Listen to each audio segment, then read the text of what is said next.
Samedi, Hulk, le retour. Dr Jekyll ou Mr Hyde. De jour, le Dr Banner ausculte. De nuit, il s'adonne à des pratiques occultes.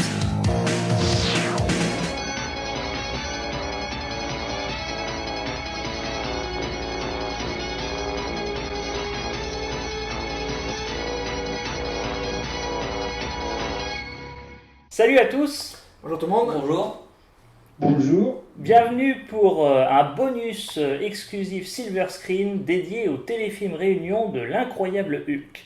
Il y a plusieurs mois de cela, on vous a fait une vidéo dédiée à la série télévisée à l'occasion de la sortie du coffret Blu-ray chez Elephant Film, et vous avez été plusieurs à nous demander si nous pouvions produire une vidéo dédiée au téléfilm Réunion.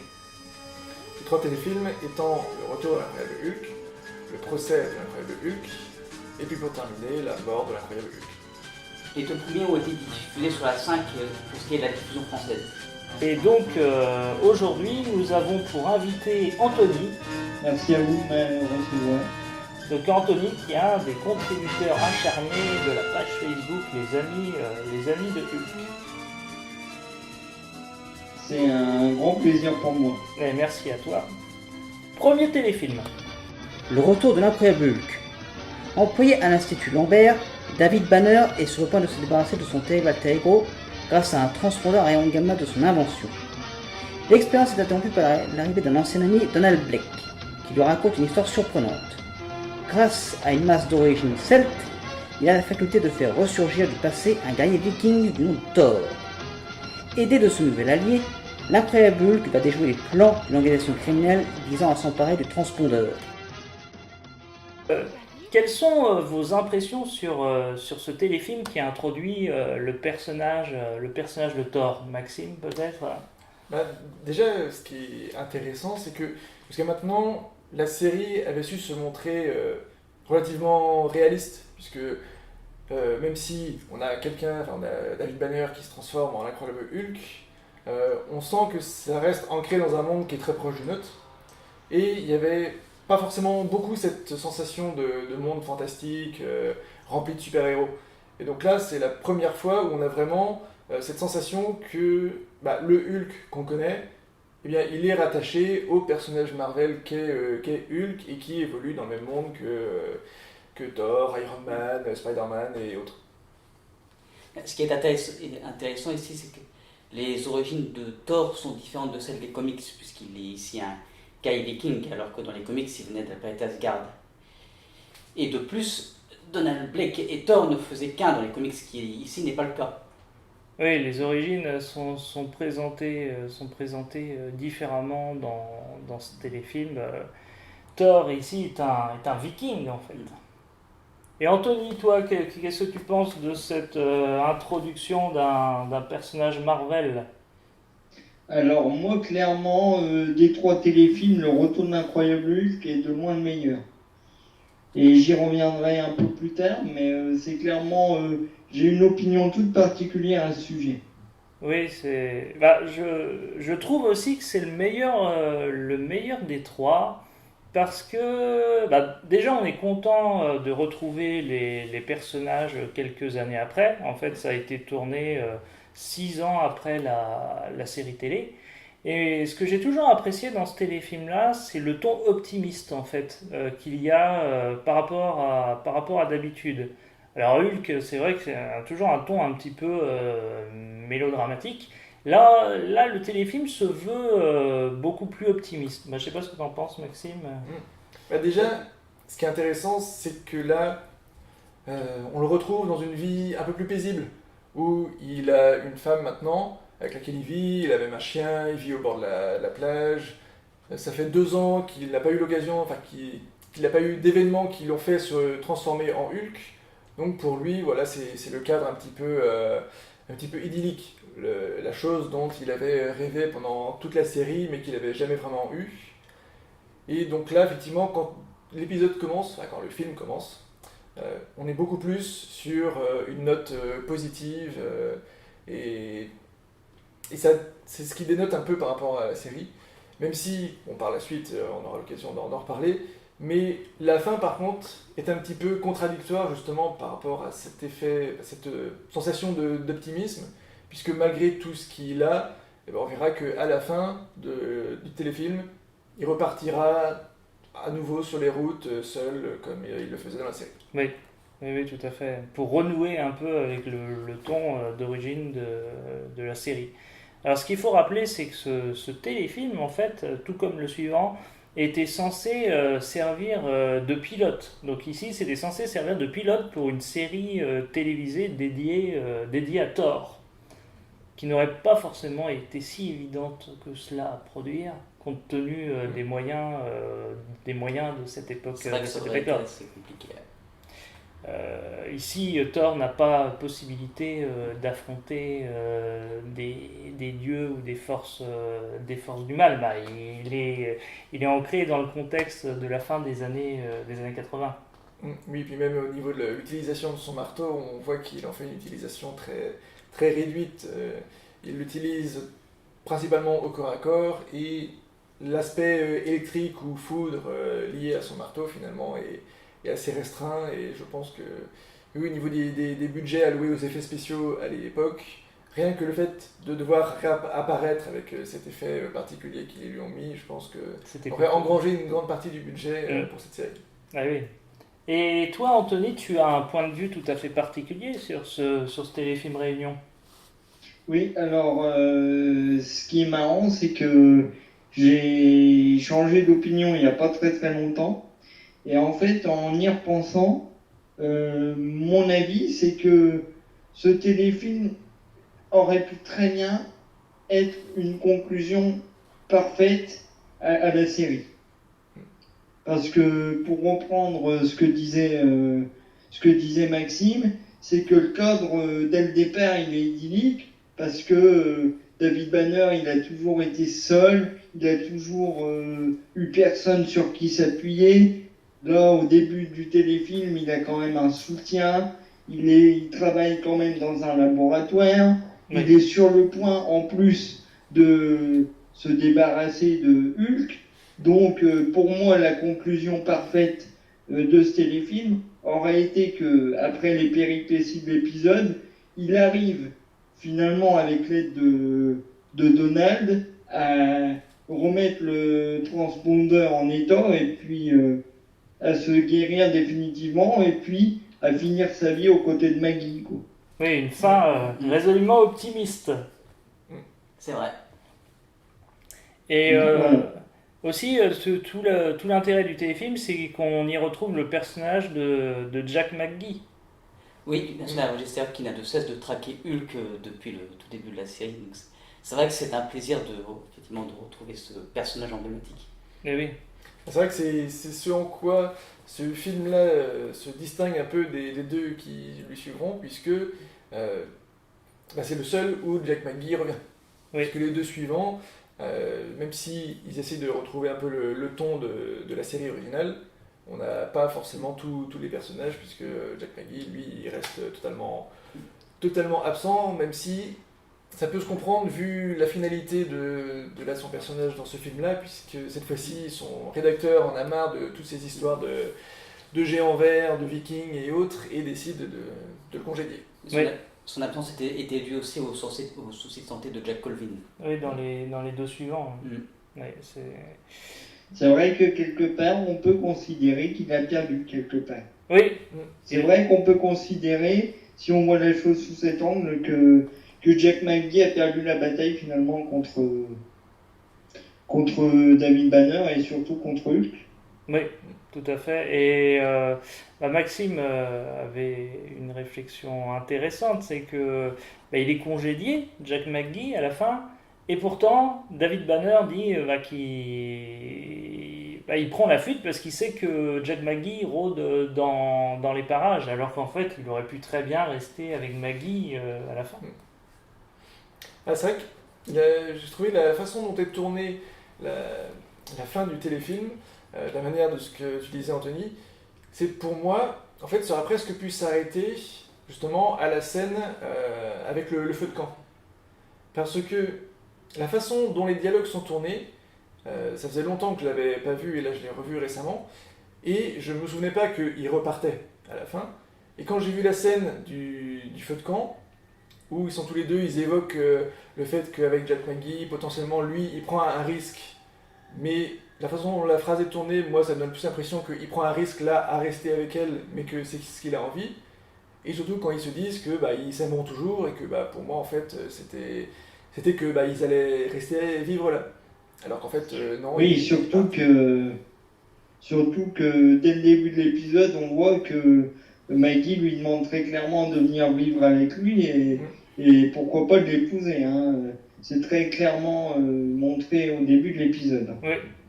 Oui, puis même à la fin, c'est dit aussi explicitement que elle sait, on va dire à 90% que Hulk c'est lui, que c'est ça le monstre qu'il a en elle et dont il lui avait parlé à leur tout début. Et que en plus de ça, des différentes compagnes qu'il a pu avoir dans la série, donc c'est la seule où à la fin, elle est toujours en vie et elle est au courant, et que du coup, il aurait très bien pu passer sa vie avec elle. D'ailleurs, elle le découvre à la fin, juste avant qu'il s'en aille avec Thor, cette fameuse scène où elle le regarde droit dans les yeux et où elle comprend tout de suite que c'est David quand il lui pose la main sur la joue. Et il y a un autre point étonnant, moi je trouve, et ça m'a toujours interrogé, même quand je regardais l'épisode étant enfant, c'est que David Banner fait le choix de détruire la mémoire centrale du transpondeur Gamma, la machine censée pouvoir le guérir. Je ne sais pas ce que vous avez pensé de ça. Là, c'est vrai que c'était surprenant, parce qu'il aurait pu éventuellement la conserver pour réparer le transposeur et se guérir. Alors moi, personnellement, c'est une chose qui m'a très surprise et qui m'étonnera toujours. Comme l'a si bien dit Donald, attends un peu David, c'est la solution de tes ennuis, tu l'as détruit. Oui. Et pourquoi il l'a détruit, c'est vrai que ça on comprendra jamais. Alors lui il dit que ce serait trop long de réparer les circuits et qu'ils auraient pas le temps. Mais j'ai jamais compris ce choix scénaristique parce que je suis sûr qu'avec l'aide de Donald et puis même de Maggie, si elle était au courant, du coup, elle aurait très bien pu l'aider à remettre l'appareil en état, quoi. Oui, parce qu'en plus, là, quand il parle que ça serait trop long et qu'ils n'auraient pas le temps, c'est qu'ils n'auraient pas le temps avant qu'ils aillent sauver Maggie, puisqu'ils avaient qu'un délai de 24 ou 48 heures, je ne sais plus. Mais c'est vrai que à la toute fin, vu que toute la machine est intacte, à part justement cette partie-là, tu te demandes encore plus pourquoi est-ce qu'il ne reste pas avec Maggie pour juste reconstruire le seul élément qui lui manque, et où en plus, a priori, niveau temporalité, vu que dans le film, il explique que ça fait 2 ans que ça lui est pas arrivé, donc ça fait que au maximum, il était à vivre là et à travailler dans ce labo depuis 2 ans. Ça veut dire qu'avec un coup de main et maintenant qu'il a trouvé la solution, en quelques mois, il pourrait facilement reconstruire ce morceau qui lui manque et réussir à se guérir. Alors après, moi, il y a une chose que je pense, c'est aussi effectivement que je pense que l'idée de départ déjà, c'était pas tellement d'amener David à une guérison, je pense, mais je pense que l'idée générale, c'était, je sais pas si vous êtes d'accord, mais c'était d'amener, on va dire, David plutôt vers un contrôle général de la créature. Et je pense que c'est surtout dans ce sens-là que les scénaristes ont voulu aller. Enfin, c'était l'idée de départ. Effectivement, j'ai ce sentiment-là, parce que même dans les échanges entre Donald et David, on sent que, et c'est ce que tu évoquais Maxime, c'est que Donald essaye aussi que David ait un point de vue plus positif en fait sur son alter ego. Mais c'est ça, c'est que en fait, Donald là, explique à David que Thor pour lui est un fardeau puisqu'il n'arrive pas à le contrôler, qu'il n'arrive pas à le gérer. Et David lui fait très clairement comprendre que il faut qu'il voit le côté positif, qu'en plus, de toute façon, finalement, Thor n'intervient que lorsque Donald l'invoque, Ouais. avec le marteau en criant Odin. Donc au final, qu'il peut très bien vivre avec et que c'est pas du tout un fardeau. Et que du coup, il y a ce parallèle avec son état lui-même où il explique que lui, il ne peut pas le contrôler contrairement à Donald. Et que effectivement, Donald lui permet de voir un petit peu l'envers du décor, comme quoi avoir tout ce pouvoir, ça peut être quelque chose de bénéfique si on arrive à le canaliser un minimum. Exactement. Ouais. Et alors, qu'est-ce que vous avez pensé des séquences de transformation de ce téléfilm-là? Moi, je les trouve très réussies, parce qu'il y a deux transformations d'ailleurs qui sont très détaillées, la première et la dernière. Et ça rend vraiment très bien de voir les craquements de chemise. Oui, la première à son. Je me souviens, la première fois que j'ai vu le téléfilm, la toute première transformation à ce côté. On est content en fait que Hulk sorte et puis on a le droit à une transformation assez détaillée. L'adrénaline monte au fur et à mesure. Dès qu'il se prend la décharge, tu te dis là, ça y est, c'est bon. Oui. Ça y est, c'est bon, là, il est à bout. En plus, c'est vrai que c'est une transformation qui est très réussie. Mais moi, j'ai quand même un petit faible aussi pour la troisième transformation, parce que le coup de la fléchette aussi est pas mal. Ah oui, quand il passe au travers la vitre. C'était bien trouvé, oui. C'est vrai. C'est vrai que j'ai adoré ce passage où il se prend la fléchette et tout de suite ça déclenche la transformation. Alors Maxime, tu voulais ajouter quelque chose, je crois? Oui, j'allais dire que là où en plus je trouve la première transformation, on l'attend avec impatience, c'est aussi parce que c'est une transformation au grand jour. Parce que la plupart du temps, les transformations se font quand il est soit il est tombé derrière un objet quelconque du décor, ce qui fait que la transformation est cachée jusqu'au moment où il sort et là les gens découvrent Hulk.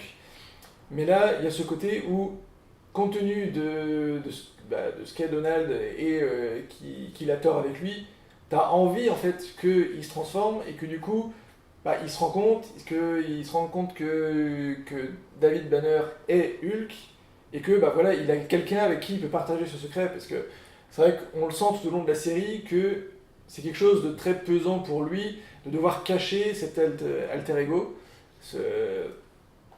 Et que là, le fait qu'il ait quelqu'un qu'il connaisse, qu'il sache qu'il est David Banner et qu'il a aussi une particularité, puisque là il a tort, tu te dis d'avoir quelqu'un qu'il connaît et à qui il peut révéler qu'il est Hulk, même si bon là c'est pas volontaire, et là c'est quelque chose d'important en fait pour le personnage. Et son secret est partagé ici. Et c'est ce qui fait aussi, je pense, la légèreté clairement du téléfilm, parce qu'on sent dans ce téléfilm-là que David n'est pas seul, il a du soutien, que ce soit de la part de Donald, que ce soit d'une certaine façon de Thor ou de Maggie, mais c'est vrai qu'on sent très clairement, par rapport aux deux autres téléfilms qui viendront par la suite, que là, il n'est pas seul, il a du soutien. Et je pense que c'est un épisode où, à part l'épisode marié, l'épisode pilote de la saison 2, oui. Là, il a vraiment un soutien qu'il n'avait pas eu depuis au moins des années. Une dizaine d'années. Écoutez, c'est vrai que là, il est davantage soutenu par rapport à d'habitude. Il n'est pas tout seul et c'est un point de vue intéressant. Je vous propose de passer au deuxième téléfilm, le procès de Hulk. David Banner débarque dans une ville contrôlée par l'homme d'affaires véreux Wilson Fisk. Témoin d'une tentative de viol, David se métamorphose en Hulk et fait fuir les agresseurs. À son réveil, David Banner est arrêté et accusé de meurtre. Persuadé de son innocence, l'avocat aveugle Matt Murdock accepte de prendre sa défense. Pour gagner la confiance de David, Murdock lui révèle son secret. La nuit, il devient Daredevil, ennemi juré de Wilson Fisk. C'est un épisode entièrement réalisé par Bill Bixby sous un scénario de Gérald Di Pego. Alors je vous propose peut-être de commencer par la distribution du téléfilm et Rex Smith qu'on retrouve dans la peau de Daredevil. Maxime? J'ai trouvé qu'il avait une interprétation intéressante du personnage, notamment du fait que, enfin, pour moi, c'est la première fois où le personnage de Matt Murdock, du coup, est un aveugle, mais qui ne porte pas de lunettes. Oui, Parce que dans les différentes versions qu'il a pu avoir au ciné, soit sous les traits de Ben Affleck, ou bien dans les séries Netflix. qu'on a eues sur Netflix, ou même dans les comics, eh bien, il a des lunettes qui sont... Enfin, ça fait partie de son personnage. Et là, on a une version où il n'en a pas. Et je trouve que du coup, au niveau du jeu, c'est d'autant plus impressionnant parce que les lunettes, donc du coup, de soleil utilisées, aident généralement beaucoup au niveau du jeu de l'acteur, puisque un aveugle va avoir un regard fixe qui ne se pose jamais sur la personne à qui il parle ou sur l'élément important de la scène. Et le fait d'avoir des lunettes de soleil permet de dissimuler ça plus facilement, parce que c'est plus facile quand on voit pas les yeux de voir que les yeux bougent ou autre. Donc là, le jouer sans qu'il y ait rien qui le cache, et ce qui du coup force le fait que ses yeux doivent vraiment ne pas bouger, ne pas fixer ce qui est supposé regarder, comme moi à la caméra là par exemple, et bah du coup ça entraîne une concentration beaucoup plus importante, et je trouve que ça ajoute vraiment du cachet à sa prestation. Sa prestation. Et c'est un acteur qui est notamment connu, très connu en France pour son interprétation dans Tonnerre mécanique. On l'a aussi vu dans un épisode de la série The Sentinel également. Oui, et il est également chanteur. Oui, aussi, oui. Alors ici, je trouve que son interprétation atteint un peu son apogée dans deux scènes. La scène du commissariat où il rencontre pour la première fois son client qui est le docteur David Banner. Et la deuxième scène où Daredevil échange avec David Banner sur l'origine de ses pouvoirs. Je ne sais pas ce que vous avez pensé de ces deux scènes. Anthony, peut-être Eh bien, moi, c'est vrai que la scène de la première rencontre, quand il dit à David ça vous ennuierait si je prenais une petite photo, quand il lui touche le visage, c'est vrai qu'on sent que il se doute que il se doute que c'est quelqu'un de tourmenté, et c'est vrai que cette scène-là est très réussie. Franchement, tout comme la scène de l'entraînement de Matt dans sa salle, franchement, c'est une de mes scènes préférées, parce qu'on voit bien la façon dont il s'entraîne, la détermination qu'il a à vouloir protéger sa ville de Wilson Fisk. Oui. D'ailleurs, ce que j'ai trouvé intéressant aussi, et à la fois perturbant aussi, c'est que justement quand il explique comment il en est arrivé à devenir Daredevil, et où en fait, tu te rends compte que c'est juste qu'il a pompé totalement l'idée à un inspecteur de police qui expliquait que dans cette ville-là, vu qu'il y avait pas mal de corruption, notamment due à Wilson Fisk, que du coup il fallait quelqu'un qui marche en dehors des clous, quelqu'un qui soit tout seul et qui puisse intervenir là où la police ne peut pas, et qu'il dit clairement il faudrait quelqu'un, un genre de Daredevil, sauf que du coup en français ça fait bizarre, parce que autant en version originale du coup la connotation de Daredevil peut avoir un sens. Oui. Mais pour nous, à part nous donner clairement le nom du super-héros, Ouais. ça fait un peu bizarre, et du coup de se dire que tiens, Matt Murdock a dit du coup je vais m'appeler comme ça, je vais devenir Daredevil, c'est un peu bizarre. Et ce personnage, c'est le capitaine Tendelly, qui est capitaine de police. Ouais. Et il y a un peu une référence à Batman avec ce personnage, puisqu'il communique systématiquement avec Daredevil via un téléphone, un peu comme le Batphone finalement. Oui, c'est vrai que ça évoque le Batphone de Batman. Tout à fait. Oui, exactement, j'aurais pas dit mieux. Et alors, on parlait de Wilson Fisk, il est interprété ici par John Rhys Davis. C'est le professeur Arturo de la série Sliders. Exactement, dont nous avons fait un podcast il y a quelques semaines de ça. Alors Maxime, qu'as-tu pensé de l'interprétation du professeur Arturo dans le rôle de Wilson Fisk? C'est vrai que visuellement, on a beaucoup plus l'impression de voir un double du professeur Arturo que vraiment le personnage de Wilson Fisk. Puisque, bon, hormis qu'au niveau du faciès, ils n'avaient pas spécialement cherché à trouver une ressemblance quelconque avec le personnage et que là, ils soient restés avec la barbe et autres. Ce qui interpelle, c'est surtout les lunettes de soleil à effet miroir qu'il porte en permanence. Ce qui du coup contraste totalement avec Matt Murdock qui lui n'a pas du tout de lunettes, contrairement dans les comics, inversement. Et aussi au côté très, très connecté, le fait que il a presque une oreillette en permanence et qu'il utilise beaucoup la technologie, les caméras et autres pour discuter avec ses hommes de main, et ce qui est une liberté assez particulière par rapport au personnage dans le comics qui lui est beaucoup plus terre à terre et qui est davantage un homme d'affaires qui sait jouer des lois et autres en sa faveur. Alors que là, je trouve qu'avec ce côté connecté et technologique, on a plus un personnage plus proche finalement de Lex Luthor que de Wilson Fisk. D'accord. Et puis il faut noter aussi que on n'a pas l'habitude de voir le caïd avec des cheveux. Enfin moi pour ma part. Oui, c'est vrai. Oui, à l'origine, il est chauve. Le caïd est quand même chauve. Ouais. Il a un gros crâne et il peut s'en servir pour mettre des coups de boule. Ah. Ça, c'est vrai que c'est un aspect du caïd qui manque, je pense. Parce que c'est vrai qu'on a vraiment l'habitude de voir le caïd chauve en train de mettre des coups de tête un peu à l'arrache, une grosse brute. C'est vrai que c'est un caïd un peu plus, je dirais, un caïd un peu version mafioso. Oui, c'est ça. Il a ce côté, je fais des affaires et je veux contrôler totalement la ville dans laquelle je me trouve. La preuve, puisque au début de l'épisode, le plan où Matt regarde à la fenêtre de son bureau, on voit clairement que l'immeuble Fisk cache le paysage. Oui, exact.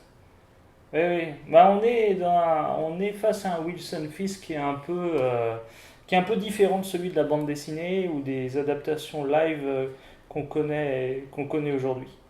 Même si, en y regardant de plus près, la version de Vincent D'Onofrio dans la série Netflix est assez similaire quand même dans l'esprit avec quelqu'un qui est un peu mafieux, qui a des hommes de main. Même si lui, par contre, ils ont bien respecté l'aspect un peu avec beaucoup d'embonpoint et un crâne chauve. Oui. Alors c'est vrai que moi, son interprétation, justement, moi je trouve que c'est une des meilleures interprétations du caïd parce qu'il a vraiment ce regard, cette corpulence et cette hargne, cette violence qui fait réellement ce qu'est le caïd. Et c'est vrai aussi que le costume de Daredevil dans ce téléfilm est quasiment le même en fait que dans la première saison de la série Netflix. Oui, un costume noir, tout à fait. Alors, moi, si je peux m'exprimer à ce sujet, c'est vraiment le truc que j'aime le moins parce que j'ai beaucoup de mal à l'accrocher justement avec le costume noir de Daredevil parce que moi je trouve que il vit déjà dans une ville, on va dire, qui est assez sombre au départ parce que Hell's Kitchen c'est quand même un quartier qui est très sombre et très mal réputé, mal famé, et c'est vrai que le fait d'avoir un justicier qui en plus porte un costume totalement noir, je trouve que ça disons que on pourrait le confondre avec d'autres malfrats de la ville. Disons que je préfère quand il a un costume rouge qui se démarque vraiment, qui montre que c'est lui le justicier et qui fait pas partie on va dire, du réseau mafieux de la ville. Oui. C'est vrai que à ce niveau-là, je sais plus si dans le téléfilm ils indiquent cette donnée-là sur depuis combien de temps il est Daredevil.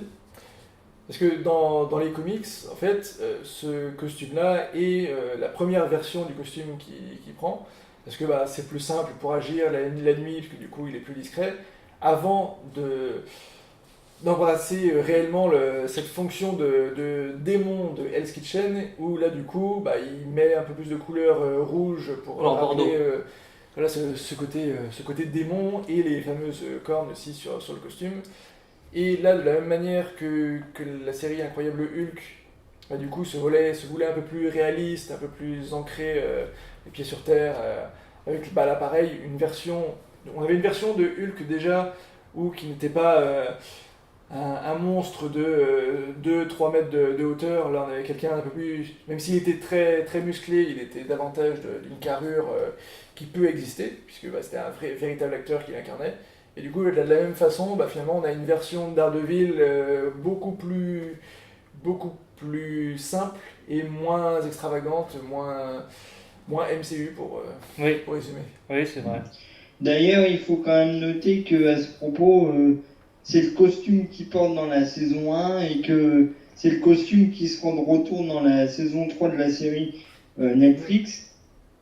C'est un détail aussi que j'ai pas compris parce que pour moi, Daredevil, c'est vraiment l'aspect, c'est le costume rouge, le justicier, mais bon après, voilà, Oui. Et dans ce téléfilm-là, bah, c'est Maxime qui m'évoquait ça tout à l'heure. On a un David Banner qui est beaucoup plus en retrait par rapport à d'habitude. Dès le début de l'épisode, on voit qu'il est beaucoup plus renfermé que dans le retour, par exemple. Oui, bah, c'est ce qu'on disait tout à l'heure.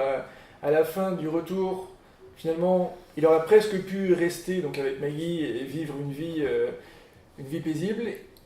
Et donc, on le sentait pas spécialement très, très triste ou quoi que ce soit d'autre. Enfin, il n'avait pas l'air aussi démoralisé que ça.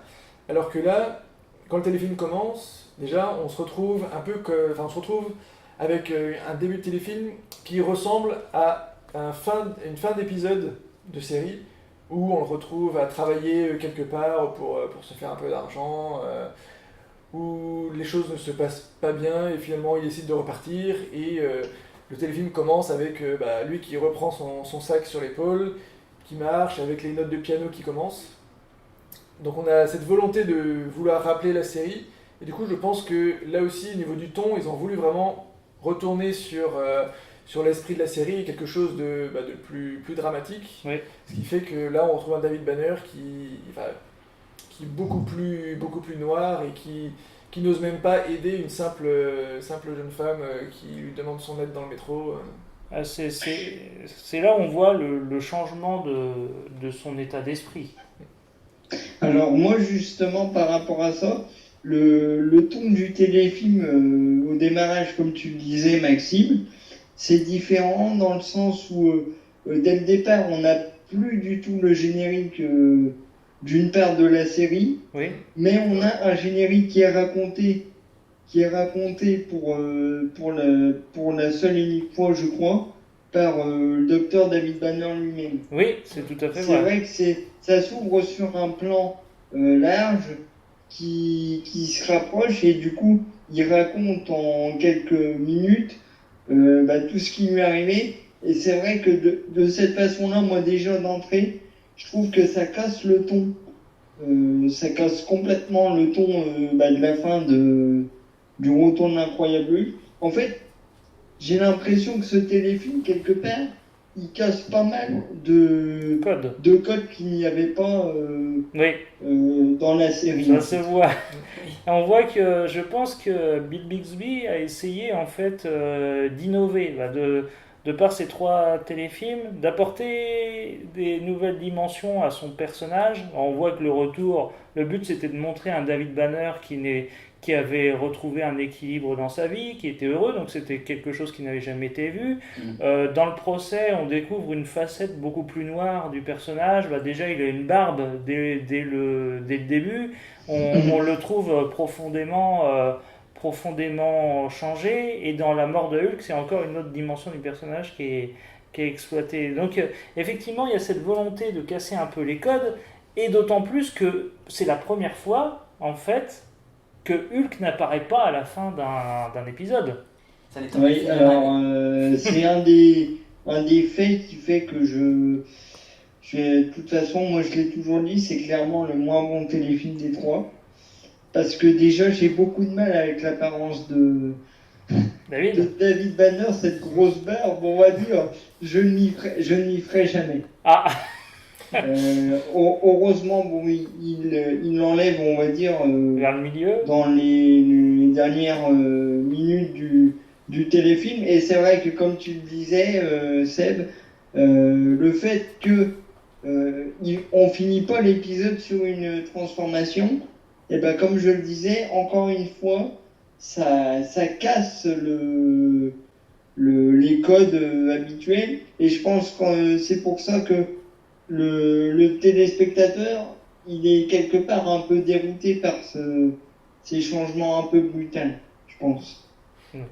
D'ailleurs, moi, pour reparler de la barbe qu'il a, j'ai été aussi très perturbé par ce changement, notamment parce que, du coup, lorsqu'il se transforme en Hulk dans le métro, eh bien, il se transforme en Hulk, le Hulk qu'on connaît. C'est-à-dire un Lou Ferrigno, avec le maquillage et tout comme il faut. Et lorsqu'il se calme à nouveau pour redevenir David Banner, eh bien, on découvre une nouvelle faculté de la transformation de Hulk en David Banner, c'est que sa barbe repousse quand il redevient David Banner. Ouais. Parce qu'en Hulk, il n'avait plus la barbe, et quand il redevient David Banner, sa barbe est revenue. Et Oui, c'est vrai, c'est- vrai, effectivement, j'avais jamais Et moi, remarqué ce détail. Oui. quand j'ai vu ça, ça m'a perturbé parce que pour moi, Hulk était une extension de David Banner. Et Ouais. du coup, d'ailleurs, je crois même que dans les différentes versions qu'on peut avoir, soit au cinéma ou dans les comics, là, notamment dans le dernier Avengers Endgame, quand on a le David Banner, Bruce Banner en l'occurrence, qui est Hulk et qui est avec son esprit, eh bien, il a un aspect mal rasé. Oui. Donc pour moi, Hulk, c'était une extension. Donc si David Banner il a de la barbe, Hulk, quand il se transformera, il aura de la barbe. Et- Or là, il disparaît, mais par contre, quand il se retransforme, il en a une, donc c'est un peu bizarre. il semble que ce soit un peu comme une seconde peau, finalement, Hulk. Je sais pas ce que t'en penses. Oui, hein. oui, moi c'est toujours ce que j'ai pensé, un peu comme une seconde peau.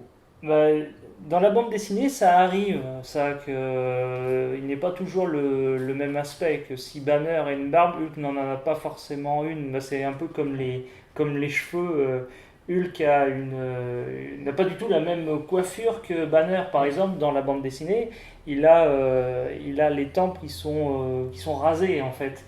Et alors que Banner, il a tous ses cheveux. Donc, c'est un peu curieux tout ça, mais bon, cette métamorphose est vraiment très, très étonnante. Et qu'est-ce que vous avez pensé de la réalisation de Bill Bixby? Moi, je pense que c'est peut-être justement lié à ça. Le fait que, étant à plein temps à la réalisation, du coup, il a essayé de se dégager du temps à l'image. Mais en fait, en voyant ce film-là, justement, du fait qu'on voit finalement très peu David Banner à l'écran, ça donne plus une impression en fait, de regarder un téléfilm de Daredevil avec en guest star l'incroyable Hulk, plutôt qu'un téléfilm l'incroyable Hulk avec Daredevil. Oui, totalement. Effectivement, oui. D'ailleurs, ce qui est intéressant, On sent clairement. c'est que là, on a pour la première fois deux transformations à la suite. Oui, Parce que David Banner est victime d'un cauchemar où Hulk se déchaîne dans un tribunal, et à son arrivée dans sa cellule, il se transforme là vraiment en Hulk. oui, bah ça c'est un autre côté original du téléfilm, c'est qu'on a une transformation qui est dans un rêve et juste après la vraie transformation. Bah, c'était jamais arrivé ça. On le voit d'ailleurs. D'ailleurs, c'est vrai que la transformation réelle, on voit juste les yeux qui changent Oui, et on voit juste le mur de la prison qui est éclaté et on ne voit pas s'échapper concrètement de la prison. Et moi, c'est vrai que j'ai trouvé que c'était un truc qui est dommage parce que il sort de son rêve, il se transforme, mais du coup, c'est une transformation qui dure, on va dire, quelques secondes en fait. oui.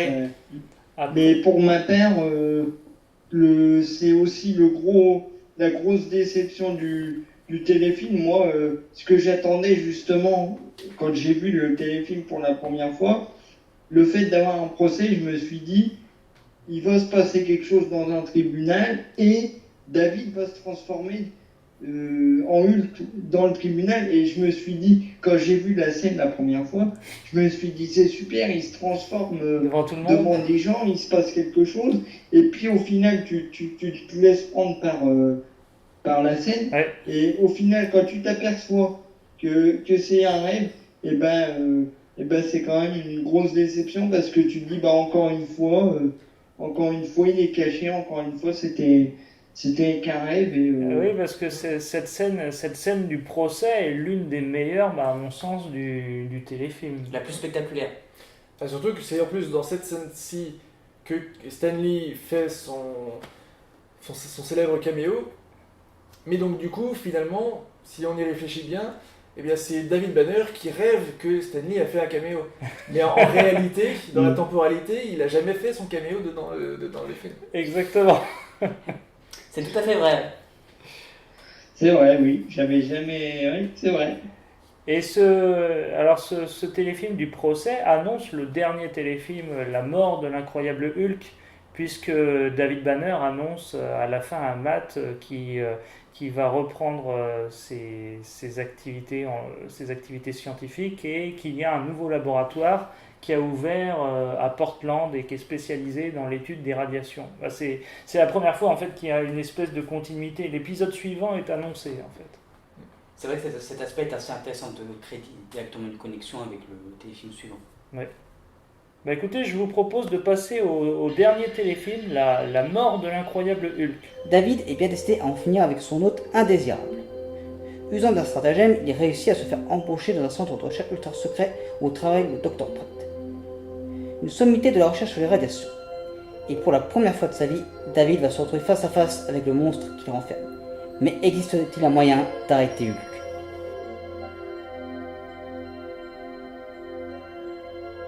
La mort de l'incroyable Hulk, qui a été diffusé pour la première fois en 1990 aux États-Unis. Alors c'est un téléfilm qui innove aussi par certains aspects. Anthony, je peux peut-être te laisser commencer là-dessus. Et ben en fait, c'est vrai que c'est un téléfilm. On retrouve déjà plus un côté, on va dire un côté du retour dans le sens où il travaille dans un labo en tant que je sais pas, homme de ménage, Oui, C'est ça. enfin, homme d'entretien.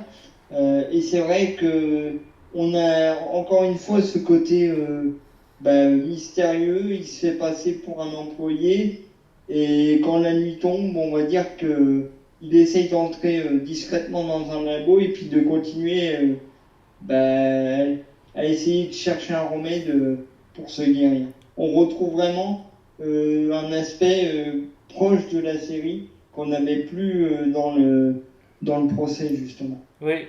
Et pourtant, c'est la même équipe que le procès qu'il a réalisé, puisque c'est encore Bill Bixby qui a mis en scène ce téléfilm et Gérald Di Pego qui est au scénario. Alors après, le téléfilm innove par le fait que pour la première fois, on a une transformation sous contrôle. Oui, dans un champ de force, c'est la première fois effectivement que Banner déclenche volontairement une métamorphose en s'infligeant des décharges électriques. Et en fait, cette scène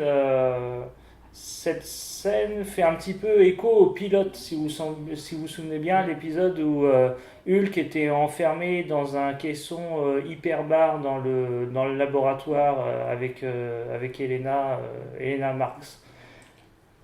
D'ailleurs, il faut savoir que Bill Bixby avait revisionné l'épisode pilote avant le tournage, de façon à retrouver cette même ambiance. Oui, en fait, il y a plusieurs références à l'épisode pilote dans ce téléfilm. Par exemple, donc David Banner aide dans ses recherches secrètement le docteur Pratt. le docteur Pratt finit par découvrir la véritable identité de David, et il y a une scène de discussion où David évoque les recherches qu'il faisait dans l'épisode pilote qui se déroulait 12 ans auparavant. Donc, il y a des petites références comme cela. Alors, globalement, qu'est-ce que vous en avez pensé, vous, de ce téléfilm, Maxime? Donc moi j'ai un avis un peu mitigé sur ce téléfilm, parce que autant le début, donc on retrouve bien un peu l'esprit de la série avec cette recherche de remèdes et autres, mais c'est la fin du film, puisque la fin, donc comme le titre de l'indique, c'est la mort du personnage de Hulk, et j'ai trouvé que sa mort est arrivée de manière quand même très, très abrupte. C'est-à-dire que il tombe d'avion, il s'écrase au sol, et puis lorsqu'il donne son dernier souffle, on a juste un travelling arrière, la caméra qui recule, et puis hop, là on a le générique qui tombe. Et je trouve bah, que s'il manque de quelque chose, il manque d'une scène peut-être qui ferait un parallèle justement avec le pilote, où on verrait un enterrement, ou bien alors on verrait sa tombe par exemple, Oui. et puis on verrait son nom, alors pas forcément David Banner puisque le personnage est officiellement mort, mais son nom d'emprunt, David Bellamy. et où on aurait justement Yasmine qui serait là, et on aurait un petit moment d'émotion, et qui permettrait aussi au spectateur en soi finalement lui aussi de faire son deuil du personnage qui disparaît là, et plutôt que d'avoir ce fond fondu au noir avec l'écran titre et les crédits. Alors j'ai le sentiment que ça a été réalisé comme ça pour choquer un peu le téléspectateur. Il faut rappeler que la mort de l'incroyable Hulk, ça a été une commande de la chaîne en fait, donc ça avait commencé avec 2 téléfilms avec des super-héros, et puis là ils se sont dit on va lancer un téléfilm dédié à la mort de Hulk pour tester l'audience. Et en fin de compte, c'est celui qui a marché, qui a le moins bien fonctionné. Mais l'idée, à mon avis, par cette fin brutale, c'est vraiment de choquer le téléspectateur.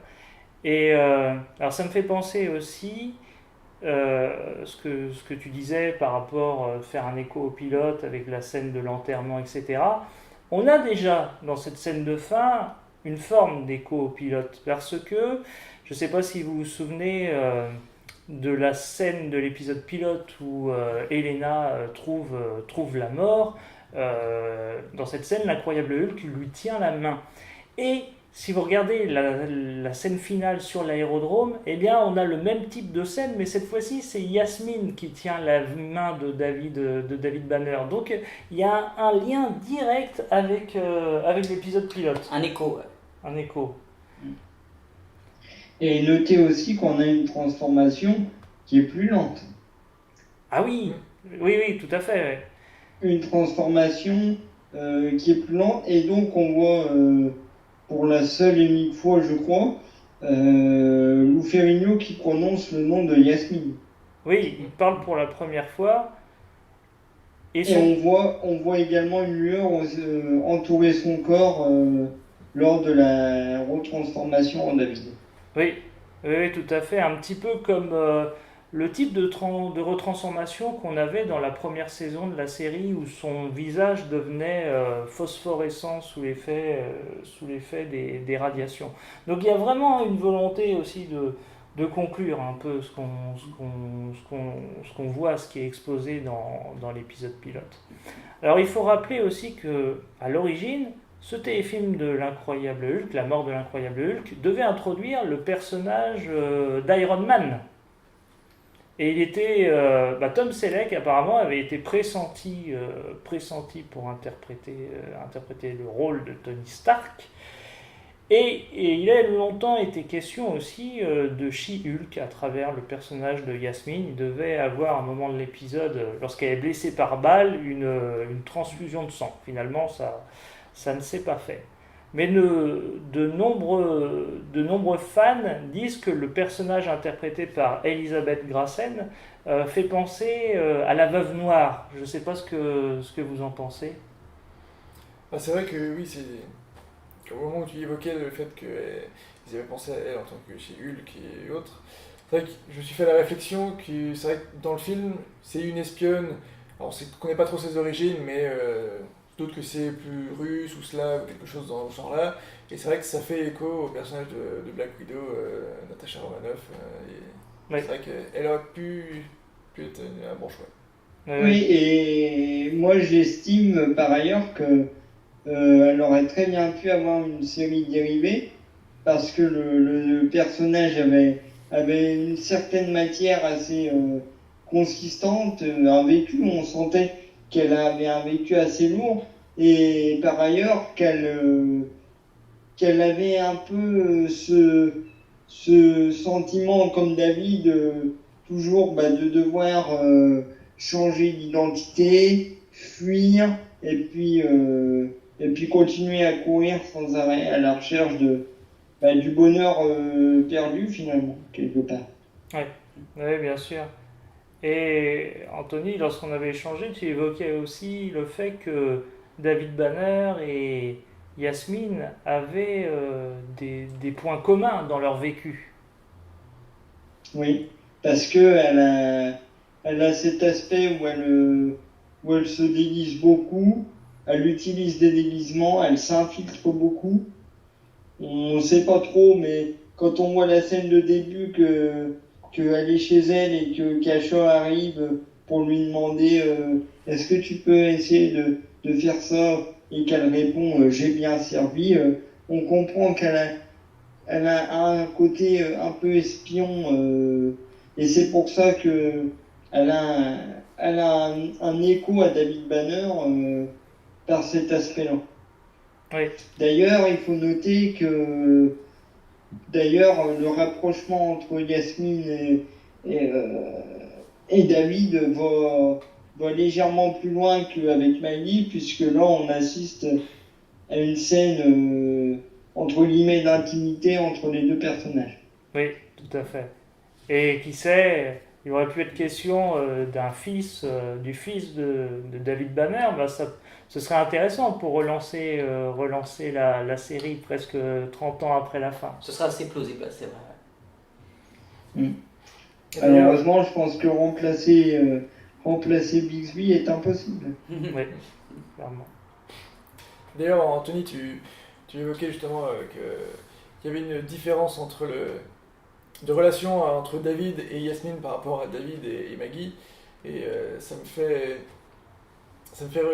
penser à un moment dans ce téléfilm qui est assez perturbant aussi, puisque à l'heure qu'il s'apprête à faire justement l'expérience qui est supposée, avec les isotopes, qui est supposée le guérir, le docteur lui demande s'il est sûr de vouloir vraiment vouloir faire cette expérience. Il lui explique que oui, il est prêt à tout, et il demande s'il est même prêt à mourir pour ça.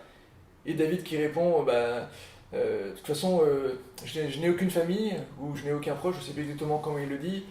Et c'est d'autant plus étrange comme citation, puisque on l'a vu déjà dans les deux téléfilms précédents, que du soutien et des personnes proches, il en a, puisque il a croisé Matt Murdock, même si c'est une amitié peut-être un peu plus rapide.